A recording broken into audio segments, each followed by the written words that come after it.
Yo, what's up guys? So ayun nga, nagbalik tayo sa ating channel kasi meron naman tayong panibagong topic na nire-request ng ating mga manonood. Bali, ito yung video na pwede kong maibigay sa inyo lalo na sa mga nagre-request ng topic na to. Ito yung topic na yung mga pwede mong gawin at pwede mong paghandaan sa tuwing sasapit yung mga sakuna, mga disaster, kalamidad. Ayan. Ito yung mga pwede nyong gamitin o kuhaan ng idea sa paggawa ng poster, no? Bali, papakita ko lang dito yung idea na meron ako at nabuo ko. Kasi marami nagre-request na ito last year. Last 2023, no? So, ayan. Mabilisan video lang to kasi actually, nilive ko to sa aking TikTok account, no? Kaya, hindi ko naayos yung pagbibideo. Bali, sinave ko na lang kasi nga may mga nag-comment din dito.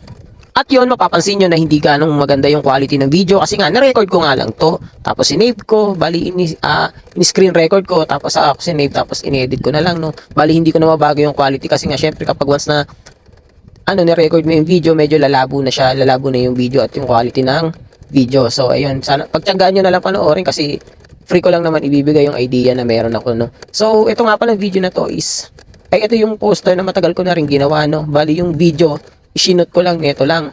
Bali yung video na yan is yung time na kinukulayan ko na. Pero yung poster at idea at yung sketch niyan is matagal ko nang ginawa. Last year na rin yan, nung time na may nag-comment nga about sa ganyang mga tema, no. So, ayan.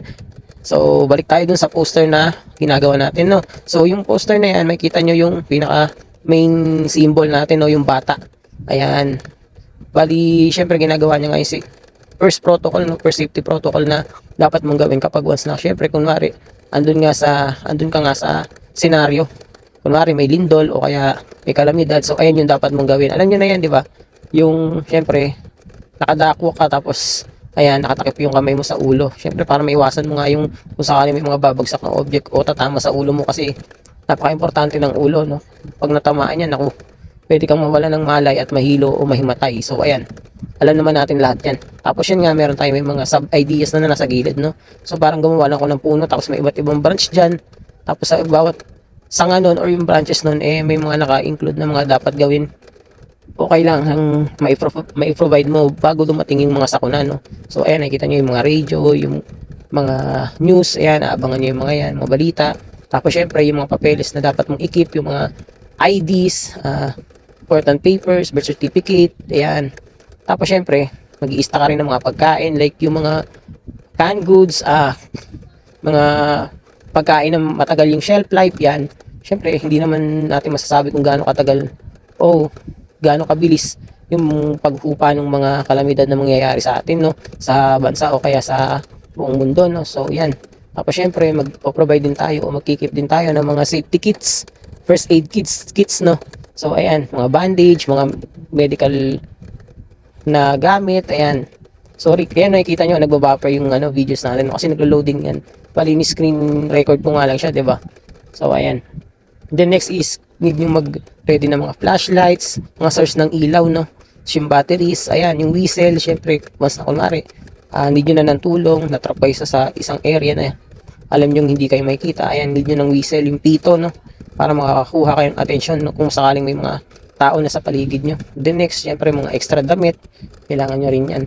Tapos, importante yung mga tubig, yung mga drinks, clean water, syempre para pag iinumin nyo nga, pag nauuhaw na kayo. Then, syempre, hindi nyo yung mga contacts ng mga pwedeng makatulong sa inyo, no? Like yung mga ambulance, yung mga ahensya na involved sa mga pagsagip ng mga tao kapag once na nasa isang kalamidad, yan. Tapos yun sa bandang gitna na nakita nyo yung yung mga yung flag na yan, yung nakasulat ng plan, build, informed, no? Informed. So, ayan, yun yung things to consider nyo kapag once na nasa isang kalamidad kayo o disaster. Yun yung mga dapat yung gawin, no? Kailangan nyo magplano, ano mga dapat yung gawin, ano yung mga kailangan yung ihanda, tapos yan, build. So, yan, syempre, hindi lang naman pwede rin puro plano lang, no? Kailangan may prepare nyo lahat yun. Then, yung informed naman is, syempre, yun nga, true news, kailangan alam nyo yung mga mangyayari. Ayan, maging aware kayo sa paligid at sa mga nangyayari sa paligid nyo. Then, yun nga, no? Nakikita nyo may gunting. So, yun nga yung gunting. Isa sa mga cause ng mga parang pinapakita ko lang, no? Tapos, syempre, yun nga yung puno. Nakikita nyo yung puno na yan. Isa sa mga magiging dahilan yan sa pagkakaroon ng mga kalamidad is yun nga, yung pollution, no? Yung pollution. So, iyan yung may pinakamalaking factor kung bakit nagkakaroon ng mga ganyang kalamidad. Tapos sa baba, makikita nyo may mga lubid. Ayan, tulad nung tapos sa lubid na yun, sa loob ng mga lubid na yun, may mga yun nga, yung mga national disaster, may mga kalamidad. Ayan, sunog, lindol, baha, pagputok ng bulkan, 'di ba? Pagtagtuyot ng mga lupa, syempre mawalan tayo ng mga pagkain pananim. Ayan. So, ayun, napakadali lang intindihin ng poster na ginawa ko. No? Bali, kuhanan nyo lang ng ideas yan. Panoorin yung mga videos ko, kumuha kayo ng mga idea at makakabuo kayo ng sarili nyong idea. So, adapt nyo lang nang i-adapt kung ano yung mga sinasabi ko dito. Di sa pagkukulay, napakasimple lang, no? Ginawa ko lang siyang parang Roy G. Biv na kulay. Ayan. Hindi ko na masyadong binigyan ng pansin or yung binigyan na masyadong ma-details yung kulay kasi mabilis ang video nga lang to, no? Since marami kasing naghahanap na, nag-PPM na rin kung ano ba yung mga mabibigay kong detail. So, ayan lang. Sana nakikita nyo. Sana may mga makukuha kayo, no? So, kung hindi pa kayo subscribe, click nyo yung subscribe button dyan. Tapos, i-share nyo na rin kung gusto nyo para mas marami pang manood ng mga videos natin. So, ilang pasensya na pala at medyo malat tayo, no? Kasi medyo may sipon tayo ngayon at alam nyo naman kasi yung panahon ngayon medyo taglamig-lamig na. Nag-iiba na yung boses natin, no? So, ayun lang. Maraming salamat. Tuloy nyo na lang yung panonood. Tapusin nyo kasi malapit na rin matapos yun. By the way, kung may mga suggestion pa pala kayong team or idea na gusto nyong ipagawa, comment na lang kayo dyan sa video. Punta kayo sa YouTube channel natin at mag-comment kayo dun sa chat box, no? So, ayun lang. Tapos kung may gusto kayong team o kaya yung tanong kayo kung paano gumawa ng mga poster, ideas, paano bubuo, ayan, mag-comment lang kayo dyan. So, ayun lang. Tapos na yung poster na ginagawa natin. So, hanggang dito na lang yung video. Pakita na natin yan. Let's go!